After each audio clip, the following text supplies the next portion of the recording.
இன்றைய தினத்தினுடைய ஆன்மீக தகவலாக, இதை ஆன்மீக தகவலாகவும் பார்க்கலாம், ஜோதிட தகவலாகவும் பார்க்கலாம். சக்திவேல் அப்படிங்கிற ஒரு நேயர் கேள்வி கேட்டிருக்கார். அவருடைய கேள்வி என்னன்னு சொல்லி பார்த்தோம்னா, கோபம் ஏன் வருகிறது?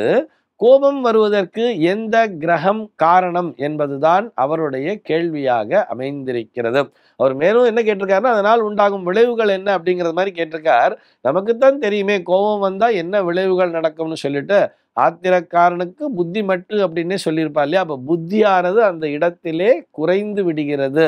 ஆத்திரம் என்கின்ற அந்த ஒரு வார்த்தை நமக்குள்ளே புகும் பொழுது என்ன ஆகுதுன்னு சொல்லி பார்த்தோம்னா, நம்முடைய மூளையானது வேலை செய்ய மறுக்கிறது தான் அதனுடைய விளைவு அப்படிங்கிறதையும் தெரிஞ்சுக்கலாம். அந்த ஆத்திரத்தினால், அந்த கோபத்தினால் அவசரப்பட்டு செய்யக்கூடிய அந்த செயல்கள் நமக்கு காலம் முழுக்க கஷ்டத்தை தானே தந்து கொண்டிருக்கும். முதல்ல கோபம்னா என்ன அப்படின்னு சொல்லிட்டு தத்துவார்த்தமா பார்த்துருவோமே. கோபம் என்றால் என்ன அப்படின்னு சொல்லி பார்த்தோம்னா, அடுத்தவர் செய்கின்ற தவறுக்கு தனக்குத்தானே தண்டனை கொடுத்து கொள்வதுதான் கோபம் என்பது. இதை நல்லா புரிஞ்சுக்கணும். மீண்டும் ஒரு முறை சொல்கிறேன். மற்றவர்கள் செய்கின்ற தவறுக்கு தனக்குத்தானே தண்டனையை கொடுத்து கொள்வதுதான் கோபம் என்பது. நமக்கு கோபங்கிறது எப்போ வர்றது? நம்ம நினைச்ச மாதிரி நடக்காம வேற யாரோ ஒருத்தர் அவன் அப்படி தப்பு பண்றான், அவன் இதை பண்றான், அதை பண்றான், அப்படிலாம் பண்ணலாமா, இதை நம்ம பார்த்தும் பார்க்காம இருக்கிறதா அப்படிங்கிற மாதிரிலாம் நமக்கு கோபம் வர்றது தானே. அவன் செய்கின்ற தவறுக்கு நமக்கு கோபம் வருவதால் என்ன ஆகுதுன்னு சொல்லி பார்த்தோம்னா, அந்த ஆத்திரத்தின் காரணமாக நாம் தவறினை இழைக்கிறோம். ஆனா உண்மையிலேயே தவறு செஞ்சது யாருன்னு பார்த்தோம்னா, எதிர்த்தாப்புல இருக்கிறவன் தான். அவன் செஞ்ச தவறுக்கு நாம் கோபத்தை வரவழைத்து கொண்டு நமக்கு நாமே தண்டனையை கொடுத்து கொள்கிறோம். ஆக இதை நல்லா புரிஞ்சுட்டு என்ன பண்ணணும்? ஒருத்தன் தப்பு பண்றான்னு சொன்னா நம்ம அந்த இடத்துல கோபப்படாமே நிறுத்தி நிதானமாக செயல்பட வேண்டியது. அந்த நேயர் கேட்டிருக்கிற மாதிரி அந்த கோபம் வருவதற்கு எந்த கிரகம் காரணம்னு சொல்லி பார்த்தோம்னா, செவ்வாய் என்கின்ற கிரகம்தான் காரணமாக அமைகிறது. இந்த செவ்வாயே வீரத்திற்கு அதிபதினு சொல்லுவா. இது போக அந்த அவசரத்தன்மையை தரக்கூடியதும் அந்த செவ்வாய் என்கின்ற கிரகம்தான். பட்டுப்பட்டுன்னு ஒரு விஷயத்தில் அவசரப்படுவா தெரியுமா?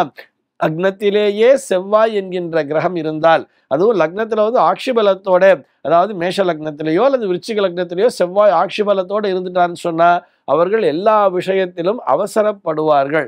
அந்த அவசரத்தின் காரணமாக கோபம் என்பது வரும். அதே மாதிரி ஒரு மகர லக்னத்திலே பிறந்து லக்னத்திலேயே செவ்வாய் இருந்தாலும் சரி, அல்லது 11ஆம் பாவத்தில் போய் மகர லக்னக்காரர்களுக்கு செவ்வாய் அமைந்திருந்தாலும் அவர்களுக்கும் இந்த கோபம் என்பது வந்து கொண்டே இருக்கும். இந்த கோபம் அப்படின்னு வரும்பொழுது மூக்கு மேல கோபம் வர்றதுன்னு சொல்லுவா தெரியுமா? அது என்ன மூக்கு மேல கோபம்? அந்த மூக்கிற்கும் கோபத்திற்கும் என்ன சம்பந்தம் அப்படின்னு சொல்லி பார்த்தோம்னா, மூக்கு என்கின்ற பாட்டு நமக்கு தெரியும் தானே. அது வந்து ஒரு சுவாசத்தை உள்ளிழுத்து சுவாசத்தை வெளிவிடுகிறது. உள்ள இழுத்து வெளியில விடும் பொழுது நமக்கு உள்ளாக இருக்கக்கூடிய கோபமானது எப்படி வெளியில வரும்னு சொல்லி பார்த்தோம்னா, ஒரு அனல் கக்கிய மூச்சாக வெளியிலே வருமாம். அப்படியே ரொம்ப சூடா வருமா அந்த மூச்சானது. எவர் ஒருவர் கோபமாக இருக்கிறாரோ, மிகவும் கோபமாக இருப்பவர்களுடைய அவர் அந்த சுவாசிக்கும் பொழுது பார்த்தோம்னா அவருடைய மூக்கு கிட்ட போய் கை வச்சு பார்த்தோம்னா அப்படியே கொதிக்கும் அப்படின்னு சொல்லுவா. அதனால்தான் அதை வந்து மூக்கு மேல கோபம் என்கின்ற வார்த்தையை அங்கே பயன்படுத்துகிறார்கள். இந்த கிரகங்கள் அப்படின்னு சொல்லி வரும் பொழுது செவ்வாய் மாத்திரமில்ல, லக்னாதிபதியும் ஒரு காரணமாகவே அமைந்து விடுகிறார். லக்னாதிபதி வந்து யாருடைய சாரம் பெற்றிருக்கிறார், அதே மாதிரி எந்த கிரகத்தோடு இணைந்திருக்கிறார் அப்படிங்கிற ஒரு விஷயமும் அங்கே இருக்கு. அதே மாதிரி சந்திரன் என்கின்ற கிரகமும், அந்த சந்திரன் எந்த கிரகத்தோடு சாரம் பெற்றிருந்தாலும், சந்திரனானவர் ஒரு செவ்வாயினுடைய சாரத்தை பெற்றிருந்தால், அதாவது மிருகசீரிஷம் சித்திரை அவிட்டம் நட்சத்திரத்திலே பிறந்திருந்தால் அவர்களுக்கும் கோபம் என்பது உடனடியாக வந்துவிடும். இதே மாதிரி கோபப்படுறவங்களை பார்த்து சொல்லுவாங்க தெரியுமா, நெற்றிக்கண்ணை திறந்துடாதே அப்படின்னு சொல்லுவா. நெற்றிக்கண்ணை திறந்துடாதேன்னா இது என்ன அப்படின்னு சொல்லி பார்த்தோம்னா நமக்கு அந்த பரமேஸ்வரன் தான் ஞாபகத்துக்கு வருவார் இல்லையா? அதாவது ஒரு கோபம் அதிகமாகிவிட்டால் நெற்றிக்கண்ணை திறந்து எதிராக இருக்கிறவரை எரிச்சிருவா அப்படின்னு சொல்றா. ஆக நெற்றிக்கண் அப்படின்னு சொல்ற விஷயம் எங்க இருக்குன்னு பார்த்தோம்னா, இந்த நம்ம பொட்டு வைக்கிறோம் இல்லையா, அந்த இடத்திலே தான் இருக்கும். கோபத்தை கட்டுப்படுத்த வேண்டும் என்று சொன்னால் என்ன பண்ணணும்னு சொன்னா, நெற்றியிலே திருநீறு அணிய வேண்டும், அல்லது திருமண்ணை இட்டுக்கொள்ள வேண்டும், அல்லது இந்த மாதிரி கோபி சந்தனம் அப்படிங்கிறத வச்சுக்கணும். இதெல்லாம் எதுக்காக நம்ம பெரியவர்கள் சொல்லியிருக்கா? ஒரு திருநீற்றினை அணிந்துகொள், திருமண்ணை அணிந்துகொள், அல்லது இந்த கோபி சந்தனத்தெல்லாம் வச்சுக்கோன்னு ஏன் சொன்னான்னு சொன்னோம்னா, அந்த இடத்திலே அந்த சுஷும்னா நாடி அப்படிங்கிற ஒரு விஷயமானது சேரும். அங்கதான் இந்த நெற்றிக்கண் அப்படிங்கிற ஒரு விஷயமானது ஓப்பன் ஆகுது அப்படிங்கிற மாதிரி சொல்றார்.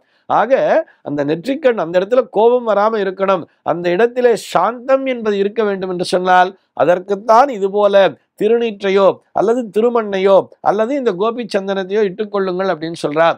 அந்த மாதிரி நெற்றி நிறைய வச்சுட்டு இருக்கிறவளை பார்த்தாலே நமக்கு கையெடுத்து நமஸ்காரம் பண்ணணும்னு தெரியுமா?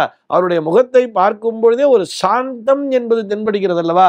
நெற்றி நிறைய ஒரு திருமணம் வச்சிருந்தாலும் சரி, அல்லது திருநீர் பூசிக்கொண்டிருந்தாலும் சரி, அவர்களை பார்த்து வணங்க வேண்டும் என்று தோன்றுகிறது அல்லவா. பெண்களை கூட நம்ம பார்க்கலாம். இந்த பெண்களை நல்ல பெருசா பொட்டு வச்சுட்டு தான் உட்கார்ந்துட்டு இருப்பா. அவர்களை பார்க்கும் பொழுதே அந்த அம்மா ஒரு கடையில உட்கார்ந்துருக்காங்கன்னு சொன்னா அவங்க கடையில கூட்டமா போய் எல்லாரும் வாங்குவாங்க தெரியுமா. அதற்கு காரணம் என்னன்னு சொன்னா அந்த கோபமானது அங்கே கட்டுப்படுத்தப்படுகிறது என்பதுதான் அதற்கான பொருள். அதே மாதிரி தண்ணீர் அருந்துதல் என்பது கூட இந்த கோபத்தினை கட்டுப்படுத்துவதற்கான ஒரு வழியாகவே பார்க்கப்படுகிறது. தண்ணீர் என்கின்ற அந்த திரவத்தின் மீது அந்த சந்திரனுடைய ஆதிக்கம் அதிகமாக இருப்பதால் மனமானது அமைதி அடைகிறது. அதே மாதிரி சௌமியமான உணவு வகைகளைத்தான் உட்கொள்ள வேண்டும் சொல்றா. ரொம்ப காரமா சாப்பிட்றது, மசாலாத்தனமா சாப்பிட்றது அப்படின்னு சொன்னா இது அத்தனையுமே கோபத்தை அதிகரிக்கத்தான் செய்யும். அதுக்குத்தான் சௌமியமான உணவுகளை சாப்பிட வேண்டும் அப்படிங்கிற மாதிரிலாம் சொல்லி இருக்கா. இந்த தகவலோடு இன்றைய தினம் நான் உங்களிடமிருந்து விடைபெற்றுக் கொள்கிறேன். மீண்டும் உங்கள் அனைவரையும் நாளைய தினம் ஒரு சுவாரஸ்யமான தகவலோடு சந்திக்கிறேன். எம்பெருமானினுடைய திருவருளினாலே இந்த நாள் உங்கள் அனைவருக்கும் சுப தினமாக அமைவதற்கு வாழ்த்துக்கள்.